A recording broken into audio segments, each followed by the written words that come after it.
Vamos lá iniciar então o nosso trabalho de hoje, o estudo do nosso livro Obras Póstumas. Nós estamos estudando Profissão de Fé Espírita Raciocinada. Nós estamos no segundo tema, que é a alma, no item número 8, a partir do item número 8.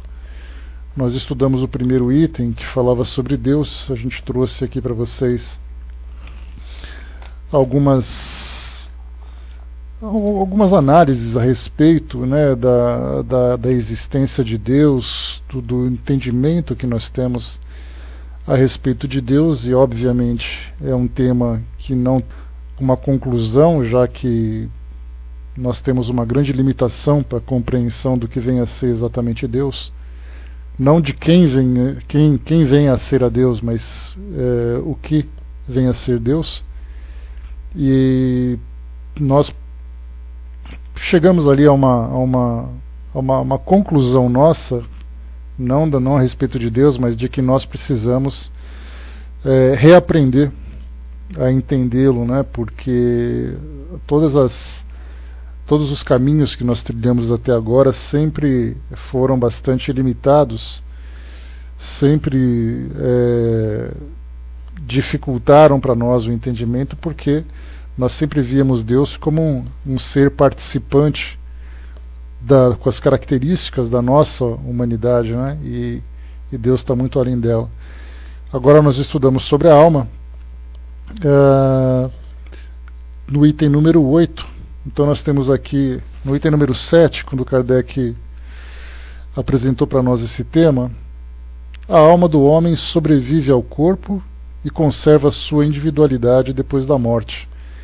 Então nós falamos sobre essa questão da individualidade, isso porque na época de Kardec a ideia do panteísmo era algo bastante presente no pensamento das pessoas, né? Coisa que não acontece nos tempos atuais. Hoje nós temos aqueles que não acreditam em Deus ou esperam alguma confirmação da existência de Deus, ao mesmo tempo em que nós temos as religiões tradicionais que apresentam Deus de acordo com o seu entendimento.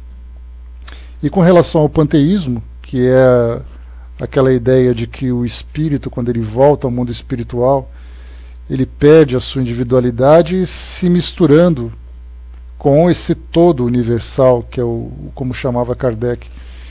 Então ele dá o exemplo que nós já conhecemos, que é como se nós fôssemos uma gota, né, cada um de nós uma gota na chuva, e caíssemos num oceano. Então a partir do momento em que nós adentramos a esse oceano, nós perdemos a nossa individualidade e nós nos misturamos ao todo. E aí então, estudando, por exemplo, no Livro dos Espíritos, lá no começo, na primeira parte, nós temos ali uma análise que Kardec faz. E para nós, como eu sempre falo para vocês, tem assuntos que para aquela época era relevante, para nós é apenas a título de conhecimento.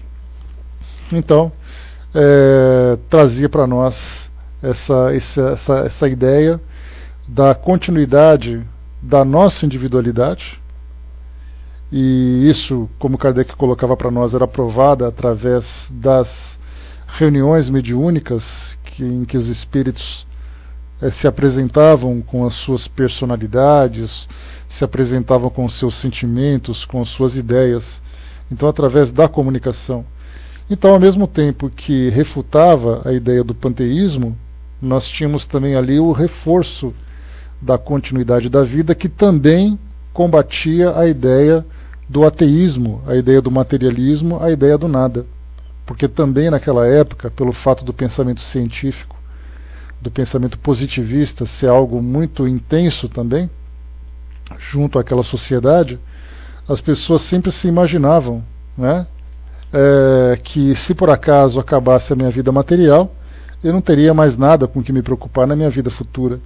E aí então o índice de suicídio era preocupante naquela época. E como a gente conversou no nosso último encontro, nos tempos atuais nós temos também o suicídio como sendo algo que nós podemos chamar de quase uma epidemia social.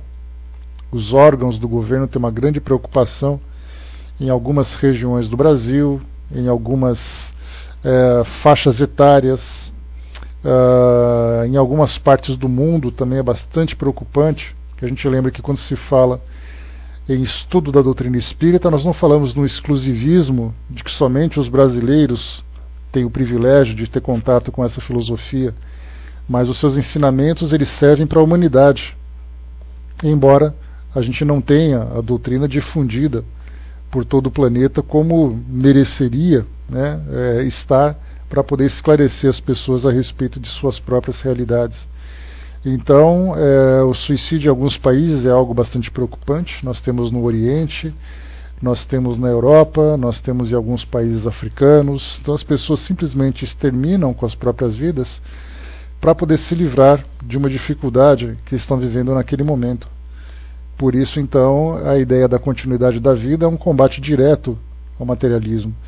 E o interessante, né, que aos suicídios, no caso, o interessante é que os motivos que as pessoas têm para optarem pelo autoextermínio, infelizmente, não é o mesmo do materialismo do passado, quando as pessoas pensavam que não haveria nada depois da vida material. Mas as pessoas são crentes em algumas religiões, elas trazem ali em seus corações a ideia de que existe algo além da vida, mas o desespero acaba sendo muito maior, né, do que a sua própria crença, ou seja, a sua razão acaba sendo muito mais intensa do que o seu coração, vamos dizer assim. Então, por isso, Kardec se preocupava sempre em explorar bastante esse assunto, porque aquela realidade trazia para nós essas preocupações, e nos tempos atuais, embora tenha mudado um pouco de foco, continua presente ainda, merecendo a nossa atenção. No item número 8, dando continuidade nessa ideia de que o espírito continua vivo e individual, ativo no mundo espiritual, ele põe no item 8 para nós que a alma do homem é feliz ou infeliz após a morte, segundo o bem ou o mal que tenha feito durante a vida. Então, não apenas tendo a ideia de que o espírito continua vivo no mundo espiritual, mas o fato dele manter ali a sua consciência, o fato dele manter a sua lucidez, digamos assim, depois daquele período de perturbação, traz para ele os resultados diretos daquilo que ele viveu na sua realidade terrena. Ou seja, de acordo com a vida que ele teve, de acordo com os valores que ele alimentou, de acordo com aquilo que ele construiu na sua própria vida, no mundo espiritual ele vai colher de uma forma moral, não mais de uma forma material. Ou seja, se por acaso eu sou alguém que conseguiu construir um grande patrimônio financeiro, esse patrimônio me deu conforto, mas infelizmente me manteve dentro de uma existência egoísta, individualista, materialista, preocupado com aquilo que eu tenho. Chegando no mundo espiritual, não vou desfrutar desse patrimônio, mas eu vou colher os frutos morais daquilo que eu fiz desse patrimônio. Então o espírito acaba se tornando feliz ou infeliz no mundo espiritual como uma consequência absolutamente natural daquilo que ele viveu. Kardec diz o seguinte para nós, então: desde que se admita um Deus soberanamente justo, só se pode admitir que as almas tenham um destino comum. Aqui já começa a atacar um pouquinho também nas crenças das igrejas tradicionais.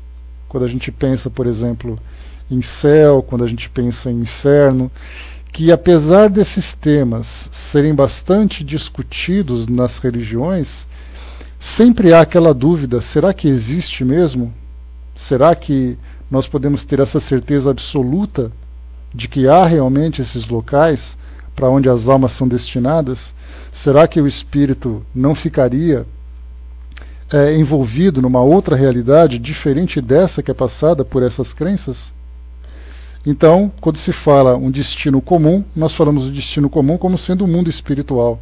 Só que cada um vai para esse mundo espiritual de acordo com as suas crenças. Dá para a gente pensar, por exemplo, fazendo uma pequena comparação, de que uma viagem de avião a um outro continente coloque, né, nesse avião várias pessoas pessoas que têm valores diferentes, pessoas que têm estilos de vida diferentes, pessoas que compraram sua passagem à vista, outros que compraram a passagem à prestação, todo mundo embarcado naquele avião. Esse avião levanta, faz ali o seu voo e desembarca em outro local. Ao desembarcar, ao pousar naquele local, as pessoas vão desembarcar. E elas vão continuar sendo as mesmas pessoas que elas eram quando embarcaram. Ou seja, o destino delas foi o mesmo. Só que o modo como elas vão viver essa nova realidade, desse local onde elas se encontram, cada um vai construir a própria realidade. Se eu sou uma pessoa emocionalmente perturbada, eu vou desembarcar naquele avião sendo a mesma pessoa emocionalmente perturbada. Se eu sou alguém que leva nessa viagem uma culpa por um erro cometido, desembarcando nesse local, essa culpa continuará me consumindo, até que eu consiga resolver esse conflito íntimo. Se por acaso eu sou alguém que construiu uma vida muito feliz, uma vida harmoniosa, alguém que tem valores, equilíbrio, eu vou desembarcar nesse local tendo as mesmas características que eu tinha antes. Então a gente lembra que esse destino é comum a todos, mas o modo como cada um vai viver vai de acordo com aquilo que construiu durante a sua vida. Continua para nós. Se a posição futura do criminoso e do homem virtuoso devesse ser a mesma, isso excluiria qualquer utilidade de procurar fazer o bem. Ora, supor que Deus não faz diferença entre aquele que faz o bem e aquele que faz o mal, seria negar sua justiça. O mal, não recebendo sempre sua punição, nem o bem, sua recompensa durante a vida terrestre, é necessário daí concluir que a justiça será feita depois, sem o que Deus não seria justo. E aí então o que ele diz? Que chegando nesse destino, que é o mundo espiritual, ali cada espírito, de acordo com suas características, vai viver a sua própria vida. E os espíritos ali vão se distanciar uns dos outros de acordo com esse novo universo que construiu dentro de si mesmo. Então cada um vai buscar o seu próprio destino, cada um vai ser levado naturalmente a esse próprio destino. Daí então que nós vemos essas ideias dos espíritos que são sofredores, dos espíritos felizes. Temos ali na literatura espírita hoje denominações como regiões umbralinas, colônias espirituais, planos mais elevados, planos angelicais e tudo mais, cada um com seus próprios, cada um dando o seu nome, mas que na verdade retrata para nós estados de espírito, que nós infelizmente acabamos registrando isso como sendo geografia, mas que na verdade é um estado íntimo. Pelo fato de nós termos várias pessoas, vários espíritos que se encontram nesse estado de perturbação, eles acabam sendo atraídos pela afinidade. E seu estado mental cria aquele ambiente que é perturbador, mas que ali não é um local geográfico, uma região. Sandra perguntando como vamos depois da morte para o céu, né? Na verdade, essa ideia do céu, né, Sandra, ela continua fazendo parte daquela educação que a gente teve. Na verdade, a gente vai para o plano espiritual. E nesse mundo espiritual, onde tudo se dá através da energia, tudo se dá através do pensamento, das vibrações, ainda é para nós um grande mistério de que forma é que as coisas acontecem. Né? E o espírito, não sendo matéria, ele acaba sendo atraído por esse local, como se fosse, digamos assim, pelas descrições que nós temos hoje, que os espíritos são levados, atraídos, como se fossem realmente voando. Né? Não é exatamente voar no sentido que a gente entende, mas na verdade ele acaba sendo atraído espiritual, vibracionalmente para esse local. Então alguns retratam regiões no espaço, alguns retratam regiões acima do nosso planeta, outros espíritos se encontram inclusive aqui caminhando com a gente, né, ao nosso lado. Então cada descrição que traz para nós vem com uma informação e a gente tenta interpretar de acordo com as nossas possibilidades, né? Então, na verdade, nós somos atraídos e, né, pelo fato de nós não termos a matéria para nos prender aqui no chão, nós temos essa liberdade para nos deslocar pelo espaço, de acordo com o entendimento que nós temos hoje. Deixa eu ver aqui.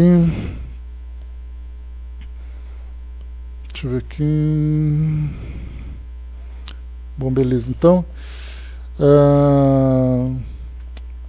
bom, falamos da justiça de Deus aqui. Continua. As penas e as alegrias futuras são, além disso, materialmente provadas pelas comunicações que os homens podem estabelecer com as almas daqueles que viveram, e que vêm descrever seu estado feliz ou desgraçado, a natureza de suas alegrias ou de seus sofrimentos, e dizer-lhes a causa. Aqui só uma observação. A gente tem aqui que essa palavra desgraçado, que nós chamamos hoje, que acaba se tornando até um palavrão, a palavra desgraçado é aquele que perdeu a graça, que perdeu o amparo, digamos assim, de Deus, né, de acordo com as nossas crenças tradicionais. Então, aquele que recebe a graça é aquele que é o eleito, é aquele que é o feliz, e aquele que é o desgraçado é aquele que perdeu essa graça e, consequentemente, vai viver a sua vida dentro desse sofrimento. Então, a linguagem do passado tem que ser atualizada para a gente entender que não é um palavrão que estão dizendo, né? Assim como Kardec falava a respeito dos idiotas, a idiotia era uma doença avaliada pela psiquiatria da época, que era aqueles que possuíam alguma deficiência mental. Hoje o idiota para nós se tornou uma palavra pejorativa, um palavrão, né? Então, sempre lembrando, né, que passadas algumas décadas, a gente sempre tem uma mudança no significado das palavras. Então, assim como a idiotia, assim como nós temos também me fugiu agora uma outra palavra também que era utilizada naquela época, que hoje nós utilizamos, ela vai vir aqui, depois eu falo para vocês. Mas, lembrando aqui então, né, não, é uma outra palavra, o cretino, obrigado Dudu, o cretinismo também é a mesma coisa, era também uma patologia psiquiátrica. Hoje você chama uma pessoa de cretino xingando, né? Então o cretinismo, a idiotia eram patologias, né? Hoje, se a gente pegar as deficiências intelectuais, hoje nós temos ali várias e várias doenças que foram se desmembrando, né?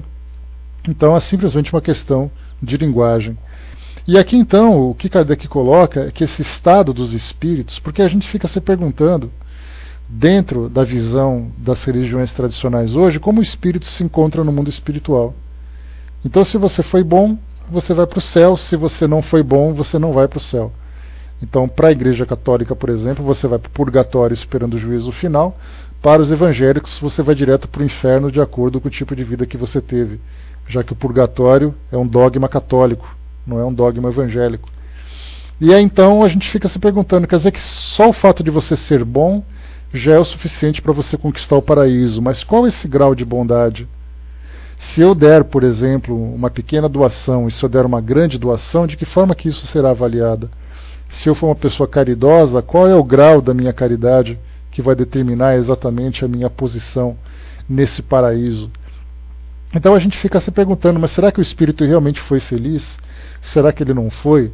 A crença geral é que Deus faz a sua avaliação independente das crenças humanas, quer dizer, independente daquilo que a gente observa, a intimidade da alma de cada pessoa, é o que vai determinar o local onde ela vai se encontrar. Mas para a gente trazer isso de uma forma muito mais palpável, através das observações e dos estudos que Kardec realizou na sua época, junto com todos os seus amigos, com todos os seus colaboradores, nós começamos a perceber então o estado emocional e o estado psicológico dos espíritos que desencarnavam. Então, através das evocações, através das manifestações espontâneas, os espíritos conversavam. E eles gostam de conversar. Não só gostavam, como gostam de conversar.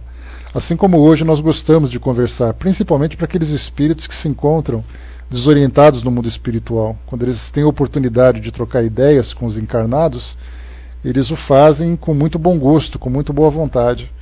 E aí então eles começam a contar as suas histórias, começam a contar os seus dramas, começam a falar de suas conquistas. E aí nós percebemos que pessoas continuam sendo pessoas.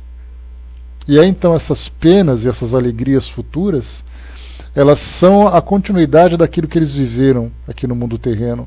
Alguns espíritos vivendo de um modo despreocupado, muito mais interessados naquilo que pudesse trazer aquilo que poderia ter trazido algum benefício para eles, chegam no mundo espiritual, no mundo espiritual apresentando a sua condição real.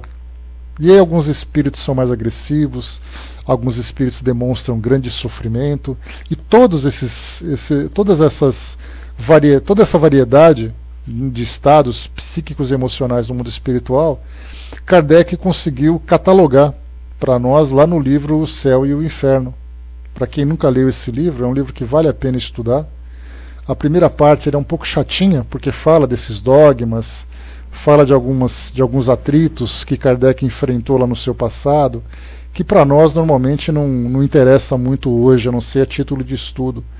Mas a segunda parte ela é fundamental para a gente entender essa condição. E ele então fez a separação desde os espíritos felizes, aqueles que foram realmente modelos para a sociedade, não eram pessoas famosas, mas eram pessoas comuns que se destacavam pela sua generosidade, pelo seu equilíbrio, pelo seu bom senso, pela inteligência, pelos seus valores, e então chegaram no mundo espiritual com essa condição de espírito feliz. Aquele espírito, podemos dizer, com o sentimento de dever cumprido dentro dos preceitos que abraçava, com os preceitos cristãos, por exemplo.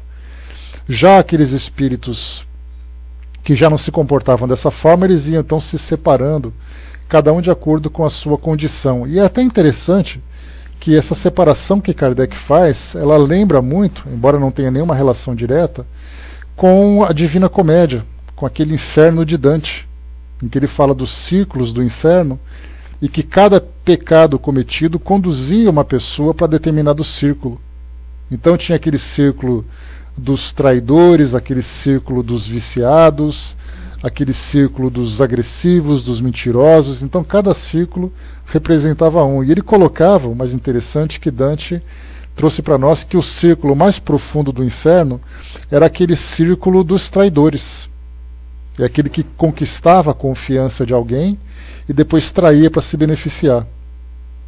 Então, quando a gente pega assim aquilo que Kardec traz, ele faz exatamente uma classificação, não em graduação, mas ele faz em separação. Ele não coloca aquele que sofreu, aquele que pecou mais, aquele que pecou menos. A ideia do pecado ela foi completamente dissipada da doutrina espírita.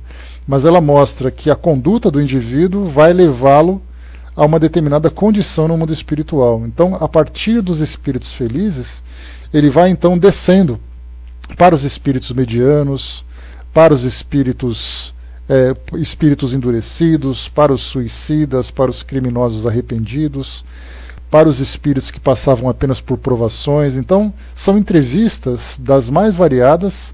Se eu não me engano, são em torno de 60 entrevistas que ele tem. Vale a pena fazer a leitura, para quem nunca leu, para a gente poder entender exatamente o que acontece com o espírito quando ele desencarna. E nessa entrevista, então, ele vai dizendo, olha, a minha vida é essa, eu fiz tal coisa, hoje eu estou nessa condição, e estou melhorando, eu não estou melhorando. Ele, por exemplo, quando se falava sobre os criminosos, era muito interessante que ele fazia evocações daqueles criminosos que eram executados na França naquela época pela guilhotina, que era a pena capital, a pena de morte naquele período, e então o nome do criminoso era publicado no jornal, ou nos jornais. E aí, então ele pegava aquele nome e evocava numa reunião, e o espírito vinha contar a sua história de criminoso, algumas vezes arrependido antes da execução, né, algumas vezes perturbado após a execução, e assim várias outras situações, né? Então foi através dessas entrevistas que ele começou a perceber. Porque pela crença que ele tinha, a gente lembra mais uma vez que Kardec era católico e estudou na França, na Suíça, lá com Pestalozzi, que tinha aquela tendência protestante, aquela tendência, digamos assim, evangélica, ligada principalmente à igreja calvinista. E a igreja calvinista, ela, com o passar do tempo, ela foi acrescentando algumas modificações, ou sofrendo algumas modificações, e ela se tornou naquilo que nós conhecemos hoje como igreja presbiteriana aqui no Brasil. Então, se você pegar a igreja batista, ela tem um pensamento, a igreja presbiteriana tem outro, até porque elas têm descendências diferentes, digamos assim, origens diferentes. Então, embora Kardec tenha sofrido a influência dessas duas igrejas, Com Pestalozzi, através da educação que ele recebeu, ele começou a desenvolver muito mais a sua razão do que as suas crenças. Então, na verdade, a sua crença se tornou uma crença racional, que foi exatamente aquilo que ele apresentou depois para nós, como sendo a base da filosofia espírita. Tudo aquilo que ele utilizou para poder desenvolver essa nova filosofia. E aí, então, provavelmente ele ficava se perguntando como será realmente o mundo espiritual. Certamente não é aquilo que se encontra, por exemplo, na Bíblia, que fala sobre inferno, fala sobre aquela chama eterna, fala sobre a casa de meu pai. Então eram palavras, eram expressões que iam sendo citadas nessas escrituras, mas a razão acabava enfrentando, perguntando, mas será que é isso mesmo? Será que não era? E aí, então, isso naturalmente a gente está especulando sobre o pensamento de Kardec, né, baseado naquilo que a sua biografia traz para nós. Mas depois, quando ele começou a fazer os estudos espíritas, ele começou a entrevistar. Então a gente pode imaginar a surpresa dele quando isso se deu, a forma como isso se deu, e conversar com os espíritos com toda essa naturalidade. E essa naturalidade que mostrava exatamente qual era a condição real desses espíritos. E hoje a gente pode dizer com toda segurança, pelas reuniões mediúnicas, pelas publicações que nós temos acesso, pelos trabalhos que já foram feitos por esses pesquisadores, né, que o espírito mantém a sua personalidade do modo como ele se encontrava quando encarnado, acrescentado ali aquele estado de perturbação, de desorientação, né? Então essa que era a parte mais interessante. Deixa eu ver aqui o que vocês colocaram. Fernando colocou, né, e ainda tem pessoas que acham que doar tudo o que adquiriu na vida, no último minuto de sua vida, vai estar salvo porque foi caridoso, né? O que a gente lembra sempre, né, Fernando, é que existem atenuantes e existem agravantes. Então, que se você pegar alguém que tinha essa preocupação em manter o seu patrimônio, a pergunta é por que ele fazia isso? Porque você tem aquelas pessoas que são materialistas, que são apegadas, por várias razões. E são essas razões que vão determinar exatamente o estado desse espírito. Pode ser por um egoísmo puro e simples, pode ser por uma experiência negativa que teve em existências anteriores, que fez ele ficar muito preocupado em não perder aquilo que ele teve. Então são várias situações. Tem uma passagem interessante na Revista Espírita, que era um senhor que morava na Inglaterra e que ele tinha um patrimônio significativo. E depois ele veio desencarnar. As informações sobre ele foram publicadas em algum periódico que chegou até a França e contava a história que ele era muito rico, mas a vida toda ele se achava sempre pobre e ele tinha necessidade de trabalhar. E aí então ele capinava, ele trabalhava como se fosse um jardineiro na sua propriedade e a família pagava o salário para ele, sendo que todo o patrimônio era dele. E depois que ele desencarnou, Kardec fez a evocação dele para poder conversar sobre o porquê dele pensar dessa forma. Então depois vocês pesquisem na Revista Espírita para conhecer os detalhes dessa situação. Então são várias e várias. Né? Se alguém de repente faz essa doação no último minuto, porque ele teve um medo muito grande de se desapegar do seu patrimônio, porque ele poderia passar fome, alguma coisa assim, isso traz para ele uma situação no mundo espiritual. Se por acaso ele doa no último minuto, querendo comprar a sua posição no céu, vai trazer para ele uma outra condição. Então o interessante desses estudos espíritas é que cada espírito tem ali detalhes, como eu falei para vocês, de atenuantes, né, que diminui, que alivia a condição dele, ou de agravantes, que agrava cada vez mais a condição dele no mundo espiritual. Né? Então não existem mortes que são iguais, não existem passagens que são iguais. Cada espírito traz ali as suas características, as suas peculiaridades. De um modo geral, pode até haver ali a aproximação desses espíritos, mas certamente a gente nunca vai encontrar aqueles que têm a mesma história. Né? Exatamente, Fernanda. Né? Cada cabeça é um mundo muito particular. Né? Então, não é nem questão de julgar, a gente não está nem julgando, a gente está analisando, estudando. Né? Mas mesmo assim a gente tem uma dificuldade muito grande de tentar encontrar os detalhes dessa situação. Como eu falei para vocês, já num outro estudo, nós não conseguimos nem compreender a nossa própria vida, por que a gente passa por essa ou por aquela situação. Imagina se a gente quiser analisar a vida dos outros, que a gente mal conhece, né? Então, mas faz parte do estudo. Kardec entrevistou esses espíritos para conhecer seus estados, não para fazer análise, não para fazer assim, qualquer julgamento, mas para poder entender mesmo, a título de estudo, né? Deixa eu ver aqui. Tá, né? Aquele avaro que nunca fez nada por ninguém, né? Muitas vezes ele não fez mesmo, né? Quando a gente tem a ideia do julgamento, que a gente sempre tenta dissipar para poder fazer uma acusação, significa que a gente de alguma forma foi atingido por aquilo que o outro fez ou deixou de fazer, né? E aí, ao mesmo tempo que você faz um julgamento, a pergunta também volta ao contrário, né? O que você fez ou deixou de fazer por ele? Então, quando você começa um julgamento, você abre as possibilidades de receber também as mesmas sentenças, né? Mas a gente fala especificamente dos estudos. No item número 9, saindo dessa posição dos espíritos agora, então, como eu falei para vocês, deem uma lidinha. Leia assim uma história por dia, 2 histórias por dia, 2 entrevistas por dia, que são bem interessantes da gente formar uma ideia, né, de como é o mundo espiritual, principalmente para aqueles que nunca tiveram acesso a psicografias, nunca participaram de reuniões mediúnicas, para conhecer a personalidade dos espíritos que se manifestam. Ali tem assim uma coletânea bem interessante. Item número 9. Deus, a alma, a sobrevivência e a individualidade da alma depois da morte do corpo, penas e recompensas futuras, são princípios fundamentais de todas as religiões. Então vamos lá de novo. Todas as religiões acreditam que exista Deus, ou que exista um Deus. Todas as religiões, por serem espiritualistas, acreditam na existência do espírito, ou da alma, como queiram. Acreditam na sobrevivência e na individualidade da alma depois da morte do corpo. Também é um dos princípios do espiritualismo.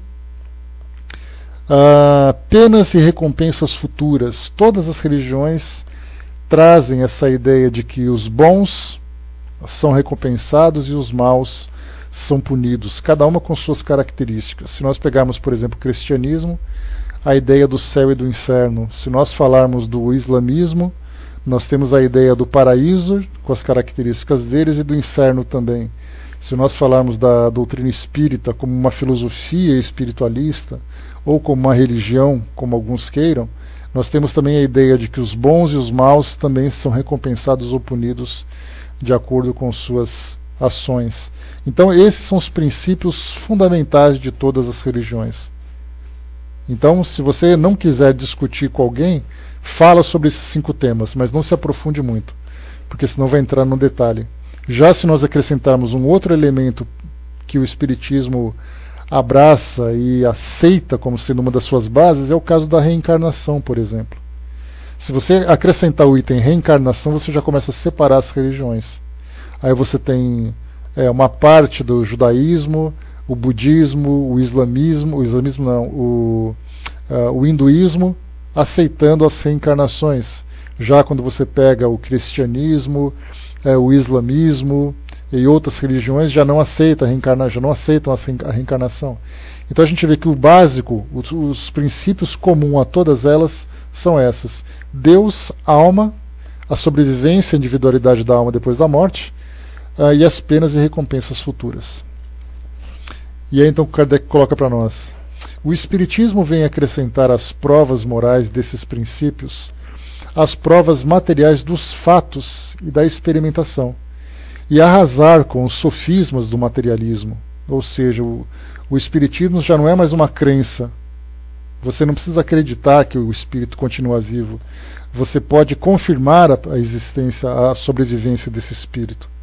Você não precisa acreditar que os bons são recompensados e os maus são punidos. Basta você conversar com o espírito através de uma reunião mediúnica que você vai conhecer o seu estado, vai conhecer a sua história. Então você não precisa acreditar que existe uma alma, que existe um espírito que anima o nosso corpo. Após a morte do corpo físico, através das reuniões mediúnicas, nós conseguimos comprovar a continuidade da vida pela identidade, pela história, né? Basta a gente ver dessas reuniões onde familiares desencarnados ou amigos desencarnados se manifestam, aqueles que são interessados, e aí então eles, né, nós pegamos a ideia principal, só para fazer um parêntese aqui antes de eu concluir o raciocínio, de falar sobre a sobrevivência do espírito e a sua individualidade, ela vem sendo insistentemente apresentada, ou estudada, ou analisada, hoje na mídia, quando a gente vê as reuniões mediúnicas que são divulgadas na internet, na televisão, aquelas em que cartas de entes desencarnados chegam aos seus familiares que ficaram. Quando a gente fala sobre a pintura mediúnica, que são formas materiais de se comprovar a existência da alma, onde essas pinturas são avaliadas por especialistas que conhecem realmente a história da arte. Hoje nós temos um detalhe interessante, né? O espírito Aleijadinho, que foi um grande escultor aqui do Brasil, lá do estado de Minas Gerais, lá em Congonhas do Campo, se eu não me engano, ele fez grandes obras naquela região. Hoje ele começa a fazer esculturas mediúnicas através de José Medrado. Então não só pinturas, mas as próprias esculturas, de pegar, por exemplo, todas as ferramentas para esculpir madeira e de repente faz aqueles desenhos sacros característicos daquela região. Congonhas, né, Cunha? Bom dia. Eu estive lá há muito tempo, né? Então tirei muitas fotos lá dos apóstolos, daquela coisa toda com pedra-sabão e tal, né?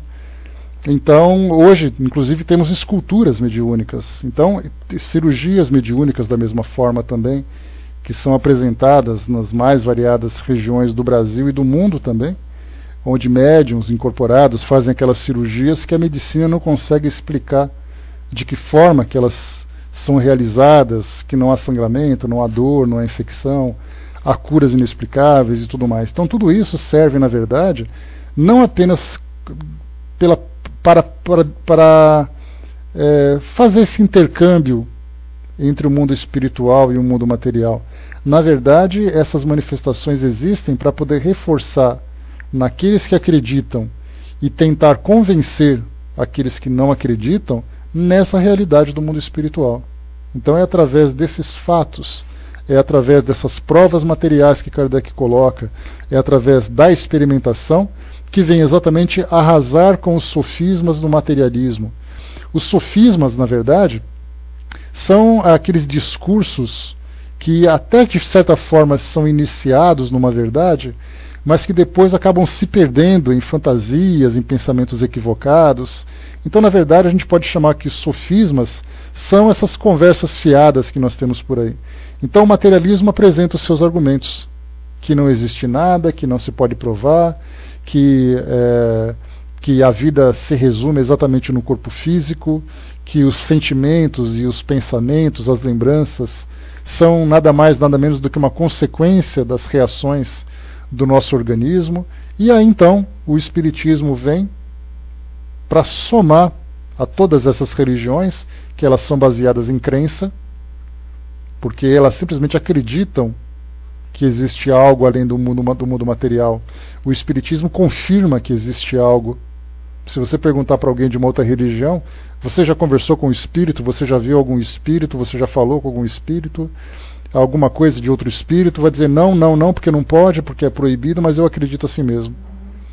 Né? Então eu acredito porque tem os milagres, porque tem as histórias e tudo mais. O Espiritismo permite a qualquer um ter essa comprovação, através das suas experiências mediúnicas, através das comunicações dos espíritos. Então é exatamente o que a gente veio trazer para nós, que o Espiritismo veio acrescentar a todos esses princípios aquilo que é palpável, aquilo que é racional, aquilo que é material a essas crenças. E continua: em presença dos fatos, a incredulidade não tem mais razão de ser.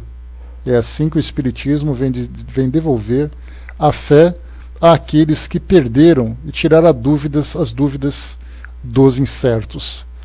Algumas vezes a gente se pergunta, né, não seria mais fácil se, entre aspas, nós abríssemos as portas do céu e começassem a começássemos a ter contatos direto com os espíritos para convencer realmente as pessoas de que isso é uma realidade, e não apenas que essas atividades fossem realizadas num pequeno círculo. Infelizmente, os espíritos dizem que eles não têm essa preocupação de convencer ninguém. Na verdade, são as pessoas que vão se convencendo conforme elas vão modificando os seus modos de pensar, saindo dos seus dogmas, saindo de suas crenças pessoais. Porque quando você fala em crença pessoal, eu construo os elementos que me convencem. Então eu não tenho a mente aberta para poder aceitar novidades, aceitar possibilidades. Então quando a gente sai das nossas crenças pessoais, a gente começa a ter uma visão muito mais ampla dessa realidade que nos envolve. Então essa foi a principal função do Espiritismo. E mais além, quando a gente tem todas essas atividades que são hoje divulgadas na mídia, nós temos pessoas que se declaram espíritas, pessoas que são famosas, médiums que se apresentam nesses programas de televisão e tudo mais, quer dizer, estão apresentando os argumentos. E a gente pode perceber que a maioria das pessoas que não aceitam essas atividades dão aquela torcida de nariz, viram as costas e vão embora. Mas nunca param para refletir sobre aquilo, para dizer, por exemplo, será que é verdade ou não? Elas simplesmente se recusam a aceitar. E enquanto isso, os espíritos vão saindo daquelas manifestações pavorosas, porque era assim que o mundo espiritual era acreditado, né? Através das manifestações dos fantasmas, das assombrações, das histórias de além-túmulo e tudo mais, né? Hoje os espíritos vêm pintando quadros, os espíritos vêm fazendo arte, vêm cantando músicas, vêm se comunicando com seus entes queridos. Então a gente percebe que o modo como os espíritos se manifestam hoje, se manifesta hoje, é muito diferente daquilo que a crença popular acaba aceitando, acaba abraçando. Por isso então, né, através dessas experiências, através desses fatos, o Espiritismo vem devolver a fé daqueles que a perderam e tirar dúvidas dos incertos, ou até mesmo acrescentar naqueles que já têm as suas próprias crenças. Já que colocou, né, ele não gosta de fazer escultura em público, Medrado, né, tem que convencê-lo. Comenta Medrado, né, eu sou de Salvador, né, vi Medrado fazendo escultura, né, coisa linda. Imagino que sim, imagino que seja bem bonito mesmo, Jaque. Mas são formas que os espíritos vão trazendo para nós. Então a gente vê que a missão desses artistas do plano espiritual hoje é exatamente apresentar o mundo espiritual através da beleza. E os familiares através da emoção. Então já não mais a preocupação com os espíritos perturbadores, com os espíritos sofredores. Esses sim se manifestam em reuniões restritas, né? Cunha colocou para nós aqui, é bom deixar claro, né, pois as pessoas confundem caridade com acertar tudo e aí complica, né, pois Erasto nos disse que rejeitássemos 10 verdades, mas jamais admitíssemos uma só mentira, né? E lembramos também que a célebre frase de Martin Luther King: o que me preocupa não é o grito dos corruptos, dos violentos, dos desonestos, dos sem caráter, dos sem ética. O que me preocupa é o silêncio dos bons, né? Então são formas, né, que hoje nós vamos fortalecendo cada vez mais as nossas crenças, as atividades, fazendo as nossas divulgações, né, e cada doutrina naturalmente faz a sua própria divulgação. E aí então o que vale, na verdade, é a razão. E infelizmente hoje a gente percebe, aqui no Brasil em especial, que a razão é aquilo que é menos utilizado quando se fala em crença. As pessoas simplesmente se envolvem com suas religiões pelas paixões, pelas necessidades, pela fé, e muito pouco pela razão. Tanto que se fosse assim a gente não teria tantas e tantas igrejas proliferando nos tempos de hoje, simplesmente trazendo aquilo que a Bíblia traz de modo figurado, jamais colocando aquilo sob o jugo da razão. De você pegar, por exemplo, e falar que Jesus ressuscitou e que depois ele foi para o céu. Se você analisar um pouquinho só, dentro dos critérios da ciência, da biologia, da física, da química, a gente vai perceber que isso não é possível de acontecer. Mas a fé diz que tudo pode quando se tem poder. E aí então as pessoas acabam aceitando, né? Então, essas e tantas outras crenças que são baseadas mais em dogma, né, acabam levando as pessoas a continuarem presas ainda nessas figuras, nessas alegorias, digamos assim.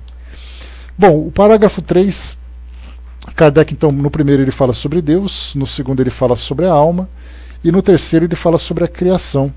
Então é essa que a gente vai entrar agora, né? O Cunha colocou, o Bruce Calvert, né, deixa isso bem claro, né, pois segundo ele, acreditar é mais fácil do que pensar. Sim, né, até porque a gente sempre faz uma adaptação daquilo que nós acreditamos de acordo com as nossas necessidades, né? Então você acaba criando um universo particular para dar sustentação, né, para te manter em equilíbrio, porque do contrário você sofreria as consequências do desamparo, né? Então nós criamos esse nosso universo. Felizmente a gente tem a doutrina que nos traz esses elementos racionais, mas ainda assim a gente faz as adaptações, porque é natural do ser humano, independente da sua crença, independente do seu grau intelectual, ele adapta a sua realidade, como por exemplo, o fato de alguém não acreditar em nada, mesmo que ele não possa provar, ele traz esse nada como sendo a solução dos seus problemas. Enquanto que tem aqueles que acreditam que existe tudo no mundo espiritual como solução dos seus problemas, né? Então vamos para o nosso item número 3, criação, o item 10. Deus é o Criador de todas as coisas. Lembrando que o Kardec listou, nesses 3 parágrafos, os princípios fundamentais que a doutrina espírita endossa. E ele fez isso nas suas anotações particulares, e os amigos, né, que publicaram esse livro em 1870, ali 1890, né, que foi 21 anos depois da sua desencarnação, publicou isso daqui, mas a título de informação, a título de enriquecimento daquilo que a doutrina espírita já tinha publicado, né? Mas todos esses princípios que estão aqui a gente pode encontrar nas obras da codificação tranquilamente. Então, na verdade, a gente está dando uma repassada, porque faz parte desse livro que a gente está lendo agora. Então, no parágrafo 3, criação, Deus é o Criador de todas as coisas. Esta proposição é a consequência da prova da existência de Deus. E aí, então, Kardec vai lá para cima, no item número 1, quando ele fala sobre Deus, ele fala sobre a prova muito mais pela filosofia do que pela ciência, do que pela matéria. Porque muita gente diz assim, né? Se você acredita em Deus, me prova que Ele existe. Aí, na verdade, as pessoas querem uma fotografia, as pessoas querem que você aponta para onde Ele se encontra para que você possa ver.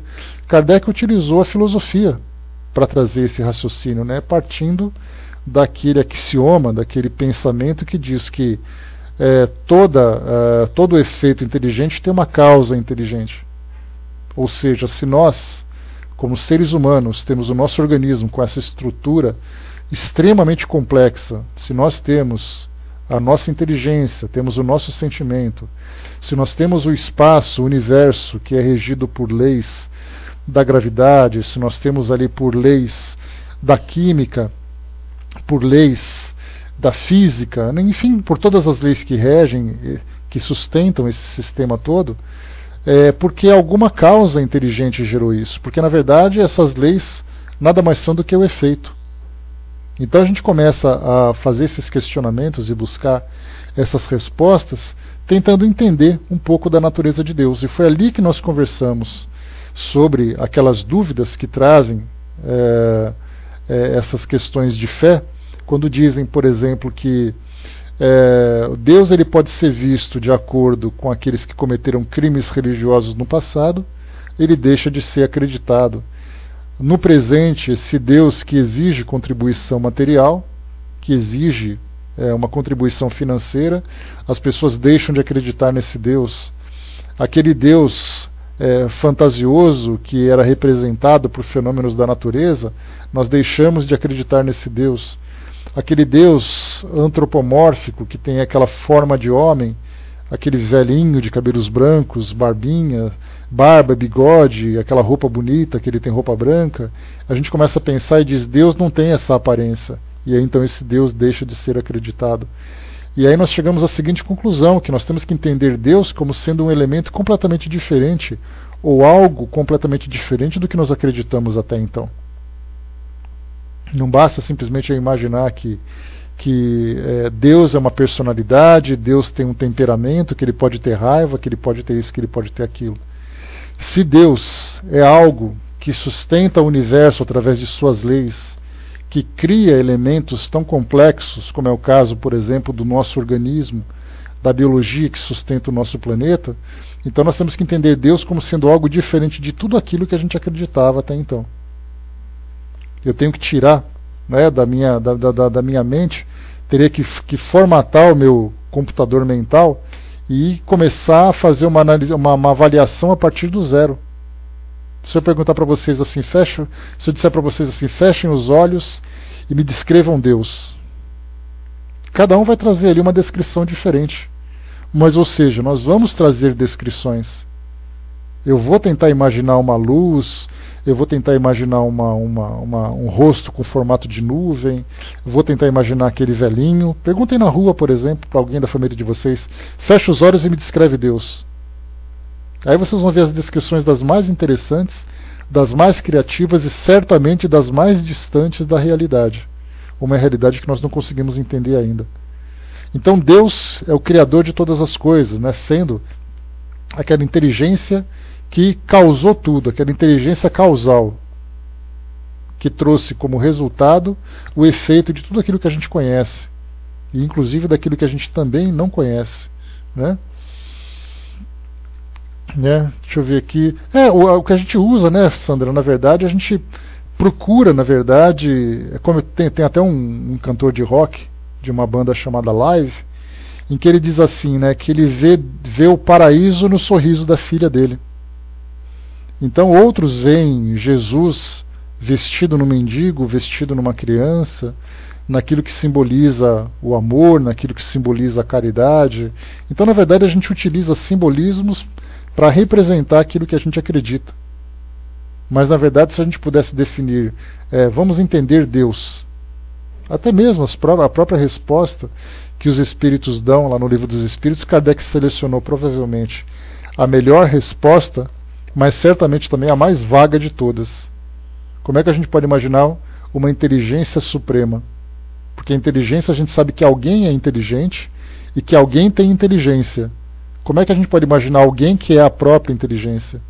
Aí a nossa cabeça já começa a dar um nó. Os axônios dos nossos neurônios começam a dar nó no rabinho deles, né? Então, na verdade, esse é um dos princípios fundamentais do Espiritismo, que Deus é o Criador de todas as coisas, e, na verdade, nós temos que compreender o que é Deus ainda. Certamente os espíritos mais evoluídos trazem uma definição muito diferente dessas que nós temos hoje. Não os espíritos que desencarnaram, porque os espíritos que desencarnaram continuam levando consigo suas próprias crenças. Muitos espíritos chegam no mundo espiritual procurando um palácio de cristal onde se encontra Deus. Aquele palácio que fica no alto da montanha, brilhando, com aquelas nuvens embaixo, com aqueles anjos rodeando em volta. Eles procuram esses templos, porque afinal de contas é aquilo que passaram para eles. E nós vamos procurar o quê? Essa fica a pergunta. Alguns vão dizer, eu não vou procurar nada porque eu não sei, eu não tenho o que procurar, eu não sei o que procurar, não sei onde procurar. Então, na verdade, nós precisamos de uma região, nós precisamos de uma aparência, nós precisamos de uma consistência para poder definir alguma coisa. Só que Deus, para nós, ainda é absolutamente abstrato. Ele é absolutamente ainda fora, existe fora dos nossos sentidos, né? Wagner colocou, né, como não encontramos palavras para definir Deus, logo exemplificamos ou materializamos a ideia de que fazemos de Deus e, consequentemente, né, Wagner, nós limitamos e muito, né, a grande potência que Deus é. Porque a gente vai colocando aquele homem, na verdade, né, que é a nossa representação mais lógica, mais aceitável, e a gente, junto dessa interpretação do homem, a gente começa também a ver um homem temperamental, um homem limitado, um homem cheio de paixões, o homem que tem poder mágico, né? Então a gente acaba descaracterizando exatamente essa natureza divina. Então continua para nós aqui, né? Deixa eu ver aqui. 11. O princípio das coisas está nos segredos de Deus.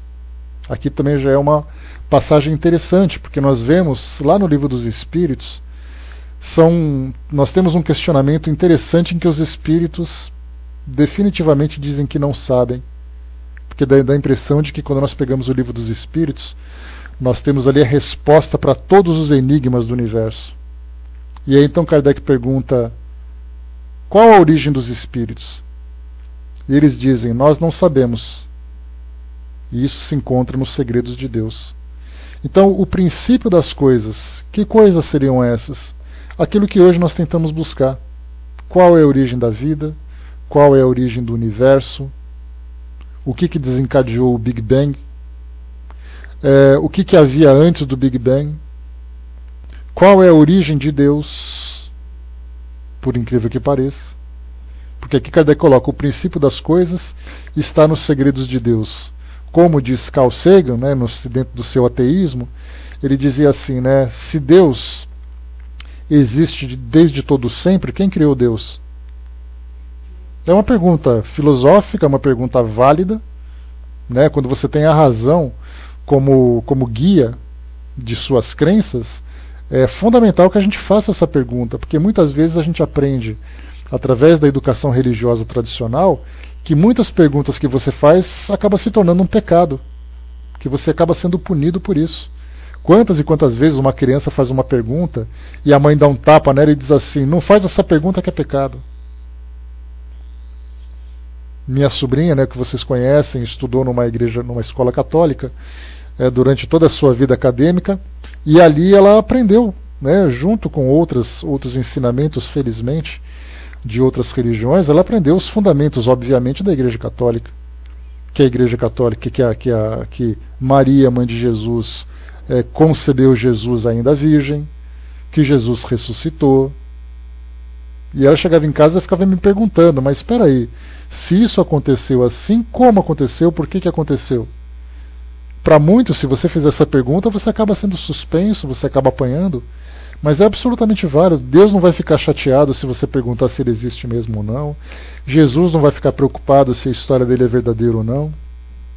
São questionamentos que a nossa razão faz, e a razão que nós temos é um dos principais atributos que Deus nos concedeu. Se eu não utilizar a minha inteligência para chegar nas conclusões daquilo que eu preciso alcançar, para que ela me serve então? Inteligência para fazer conta, para fazer cálculos? Não, inteligência para pensar também, né? Wagner perguntou aqui, né, é melhor parar por aí, senão vai fazer uma confusão em nossas mentes, né? As nossas mentes estão confusas, né, Wagner? Mas o interessante é quando você começa a fazer esses questionamentos, mesmo que você não encontre respostas, é como se você saísse do meio de uma floresta com aquelas árvores enormes, aquela floresta bem densa, que você não consegue enxergar nada, e depois você sai do meio da floresta e você vê aquele horizonte que não tem fim. Só o fato de você perceber que existe muito mais, existe algo que é muito maior do que simplesmente aquela floresta, você já começa a parar e você percebe que o seu pensamento pode voar para qualquer direção. Ao contrário de que, se você tem um pensamento limitado pelos dogmas, você não pode ir além daqueles muros que construíram à sua volta.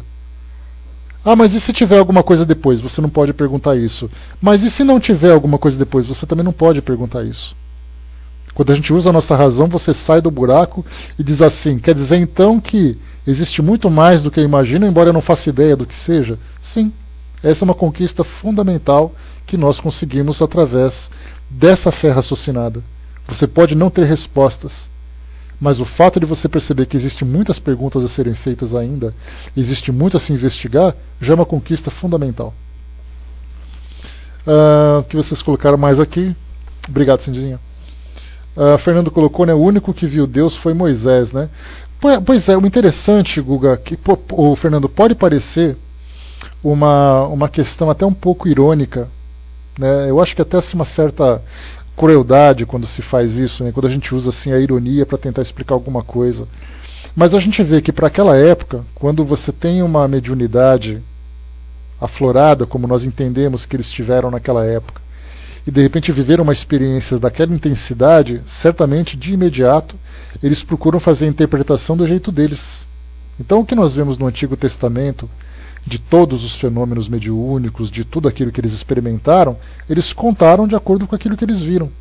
É como se você perguntar para uma criança no Natal o que ela pensa do Papai Noel.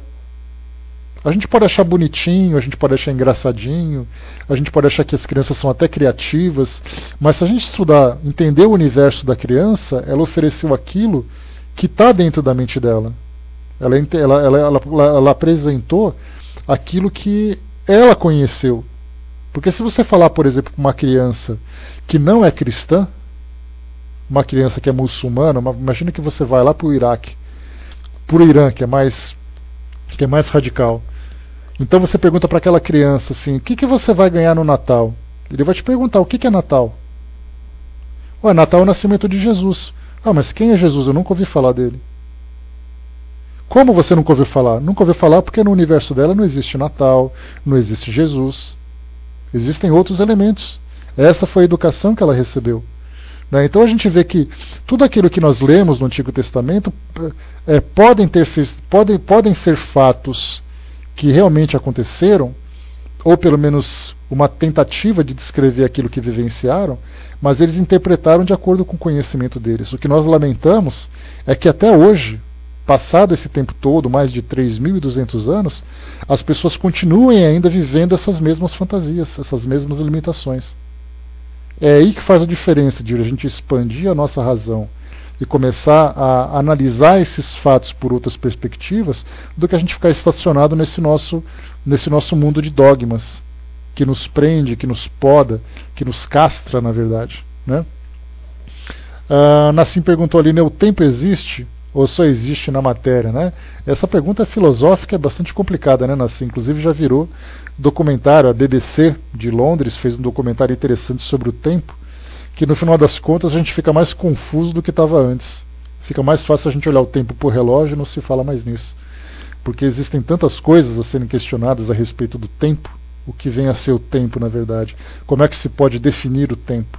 São perguntas que a nossa ciência, a nossa filosofia tenta alcançar, mas como interpretar tudo isso? Ainda mais quando você fala que quando você desencarna, o tempo tem um significado diferente, aí a gente coloca mais ainda minhoca na nossa cabeça. A Fernanda colocou segredos, né? Mas o fato é que existem coisas que ainda não estão ao alcance da nossa compreensão. O difícil é admitir isso, Fernanda. Não é o fato de existirem coisas, o fato é você admitir que você não pode compreender, porque o homem tem essa arrogância de ele acreditar ou que pela sua razão ele consegue abranger tudo, ou que pela sua fé ele consegue ter conhecimento de tudo. Essa é uma questão. Creio que na medida que evoluímos e amadurecemos, devagarinho vamos entendendo melhor tantas coisas e chegaremos a saber tantas coisas proporcionalmente à nossa maturidade espiritual. Assim a gente espera, essa é a nossa expectativa, de conforme a gente vai evoluindo, a gente vai alcançando essas respostas. O Guga lembrou, tudo que sei é que nada sei, uma das melhores frases construídas por Sócrates, o mais sábio de todos os homens. Deixa eu ver mais aqui, o Cunha colocou para nós também, existe um espírita de nome José Manuel, de alcunha Zé Mané, que fala que nós precisamos tirar a caixa da cabeça. Pois é, aquela caixa de papelão que a gente coloca assim na cabeça, tem que realmente expandir esses nossos horizontes, mas a gente está conseguindo. O fato da gente conversar sobre tudo isso, o fato da gente mexer um pouquinho nessas minhocas que estão adormecidas na nossa cabeça, nos dá essa visão um pouco mais ampla de quanto ainda falta para nós percorrermos. Wagner colocou para nós aqui, assim como Moisés, para dar o caráter divino às suas leis, escrevia assim, e Deus disse assim, o povo daquela época respeitava a lei porque foi Deus que ditou a Moisés. Era uma necessidade da época. Porque a gente fala assim, não, mas aquilo lá era não precisava fazer daquele jeito, vamos voltar a 3.200 anos e viver na vida deles como era, para a gente ter uma ideia mais ou menos de como eles viviam. Eles colocou para nós, mas é só perguntar para os espíritos nas reuniões mediúnicas. Penso que só queremos recados dos parentes e esquecemos da parte científica. E se a gente conseguir encontrar ainda, Elis, espíritos que respondam, porque se por acaso eu desencarnar, e aí então eu pego aqui, deixa eu ver, a Sandra é a minha médium de plantão, e ela me evoca, e você faz a pergunta assim, ô Zé, que desencarnado, o que você pensa sobre o tempo? Aí quer dizer, você vai ficar no mesmo buraco onde você estava. Porque, né, quando Kardec começou a elaborar a codificação, né, pois é, exatamente, né? Quando a gente pega Kardec fazendo pesquisa sobre a codificação, ele fez pergunta a vários espíritos. Alguns espíritos respondiam de um modo superficial, outros respondiam de um modo mais profundo, outros ele mesmo questionava. Né? Tem uma passagem interessante da edição de 1860, se eu não me engano, de um artigo chamado Dos Animais. Vem um espírito e fala tudo aquilo que ele pensa sobre os animais. Né? Aliás, quando se fala sobre animal... tá cedo, eu apareço antes para você, Fernanda, não tem problema. Então, quando a gente fala sobre os animais, a gente fica muito preocupado em ler o Livro dos Espíritos, em ler uma coisinha aqui, uma coisinha ali. E na Revista Espírita ali tem vários artigos publicados sobre isso, né? E Kardec desafia inclusive o espírito, colocando em xeque, né, aquilo que ele colocava, e depois ele pede desculpas pelo equívoco que ele provocou. Né? E depois o tema, que começou como dos animais, acabou se transformando sobre de que modo questionar os espíritos, de que modo que avaliar aquilo que eles transmitem como verdades a princípio, né, dentro dos seus conceitos. Deixa eu ver aqui onde nós estamos. Kardec diz assim então, né, só para a gente poder fechar aqui esse trechinho. Item 11, o princípio das coisas está no segredo de Deus. Tudo que diz que Deus é autor, tudo diz que Deus é autor de todas as coisas, mas quando e como as criou? A matéria é, como Ele, de toda a eternidade? É isso que ignoramos.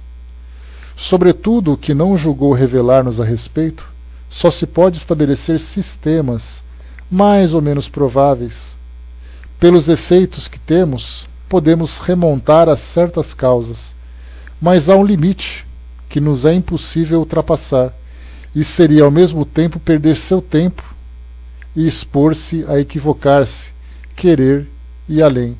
Então, né, hoje a gente tem a nossa ciência, que é a nossa maior referência para encontrar as nossas respostas, e ela procura. Então, até mesmo entre os cientistas que elaboram as suas teorias, as suas teses, apresentam ali as suas ideias, até entre eles há algumas divergências. Mas o que vale é a busca que o homem tem. Há 500 anos o homem acreditava que o nosso planeta era chato e era o centro do universo.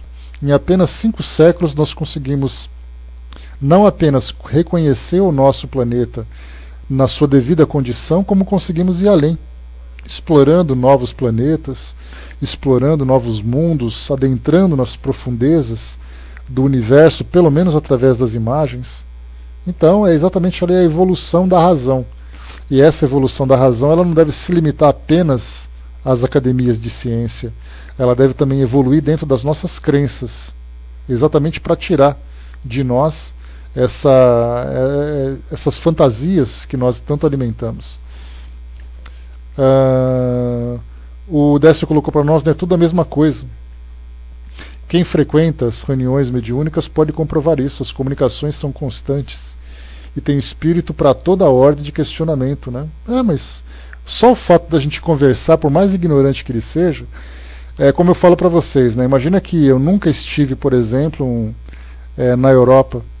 Não importa para qual pessoa eu vou perguntar que mora na Europa, ela certamente, ela falando com sinceridade, por menor que seja o seu conhecimento, por mais limitado que seja, ela vai me trazer uma informação que é nova. De repente eu pergunto para alguém que mora, na Espanha, e eu pergunto para essa pessoa, escuta, como é que é seu país?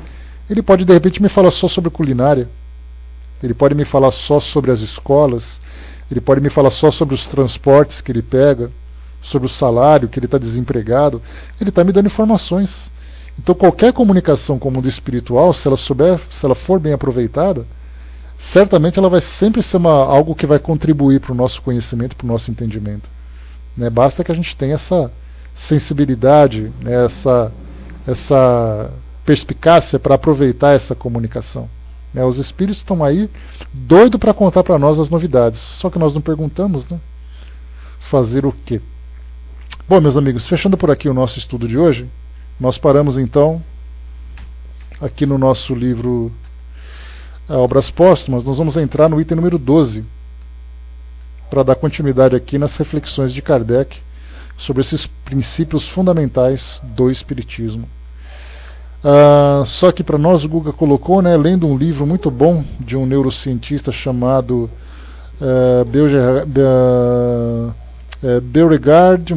Mário Bergard, né? O livro se chama O Cérebro Espiritual e traz um debate super interessante sobre a ciência materialista. E há que admite a existência de uma mente não física que anima o cérebro. Recomendável a leitura, né? Então está aí feita a recomendação para quem quiser queimar ali alguns neurônios, né? Aproveitar. Muito bem, eu vou passar para a Betinha, que vai fazer o encerramento para nós. Depois a gente volta.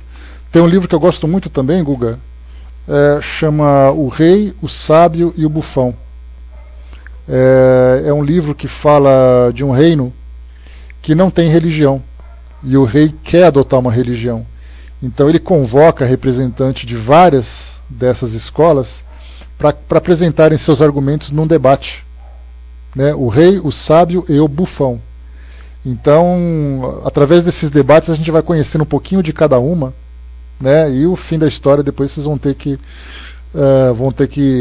ler no final. É um livro muito agradável de se ler, é um livro muito interessante em termos de filosofia. Não lembro não, o Cunha, mas você colocando você já acha ele com facilidade. Tá, é bem tranquilo. Você colocou esse nome lá,